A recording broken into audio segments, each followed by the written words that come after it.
Today I want to talk about some of the most profitable mind shift and technique shifts in your business that you can make as a solopreneur to make sure that you are getting high volume, high margin customers while doing it all alone. Because God knows when you start all by yourself, every smidgen of margin matters. When you get started, I highly recommend considering selling business to business instead of business to consumer. And here is why.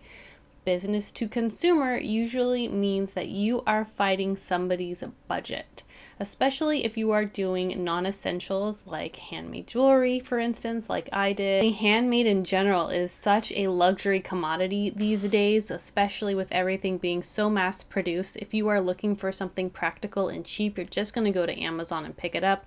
Now, you need to target that premium customer who likes the aesthetic of what you are creating and also has the means of buying that thing, which tends to be just a little bit harder. So, who is the customer that has money? They are people with affluent jobs. They are usually people who have inherited money or have generational wealth.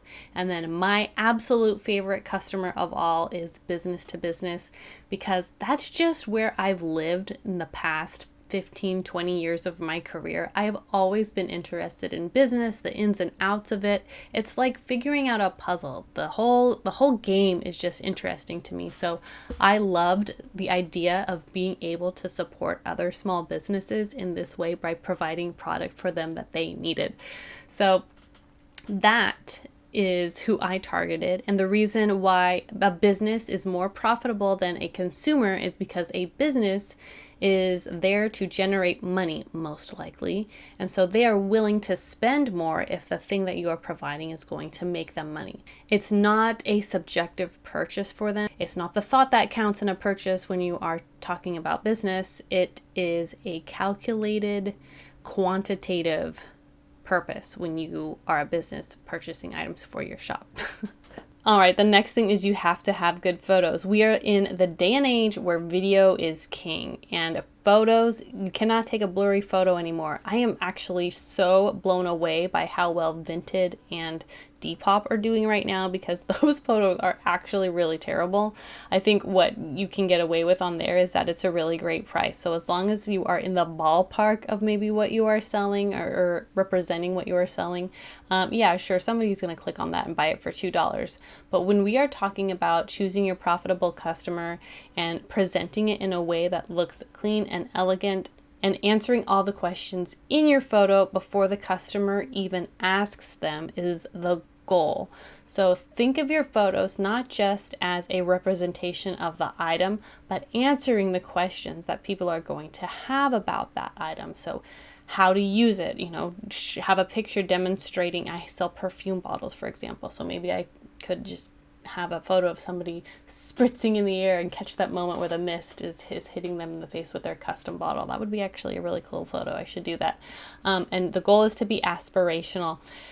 You also want to show, not only how it's used, but the size and the scale, because depending on the angle or how close you've zoomed in will really influence the viewer's perception of what that item is going to look like. So your job as the photographer is not only to take a aesthetically pleasing picture in a way that your customer is going to feel good about, but is also going to answer the questions that your customer has about that item.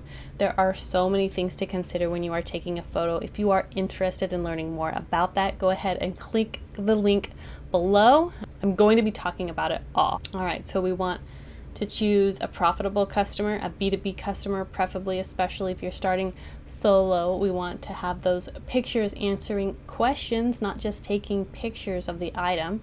And you're going to have to, at some point, learn a little bit of graphic design. So get into Canva, understand your fonts, your colors, your branding. That is going to come in handy in so many different ways, because you as a solopreneur are going to need to be creating content not only for social media, but you're going to need to create content for your packaging, and you're going to need to create content for email lists.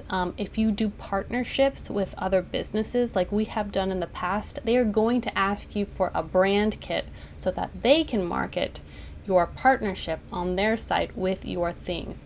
So make sure that let's talk about logos. Make sure your logos and your brand is clearly and cleanly designed so that there's no confusion of who you are and what you stand for.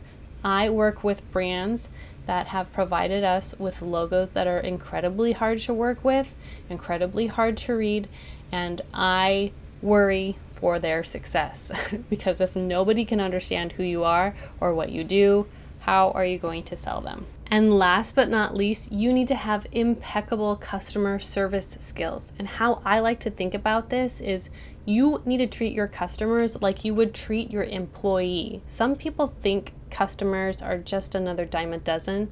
They are your bread and butter. They are literally the people who are feeding you. So treat them with respect. Seek first to understand, then to be understood. Okay, I'm sure you've heard that from some other self-help videos out there, but it's totally true, especially when you are starting from zero. Your first 100 to 1,000 followers are going to be the people that shout from the rooftops giving you recommendations, and if you do not treat those first 100, 1,000 people well, they will be saying negative things about you. So do go the extra mile to treat these people very, very, very well. If it is your fault, take ownership of it right away and correct the situation.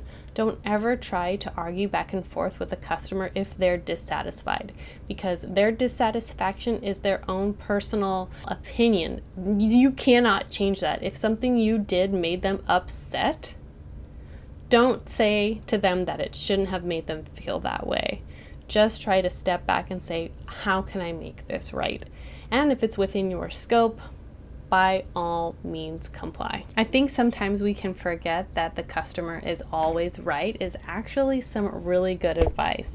And it's because we live in this world where we are so fast-paced, so Amazon next day ready. Maybe we're too money focused. So if that's you, maybe business isn't cut out for you because you're actually supposed to be out there solving problems. Now, maybe that's subjective. Maybe that's just how I feel about it, but the reason somebody should be giving you money is because you provide a value to them in return. But have your boundaries too. Some people are just mean and you have the right to refuse service always. So remember that too. All right, I hope you liked this one. I'll see you in the next video. Don't forget to subscribe. Bye.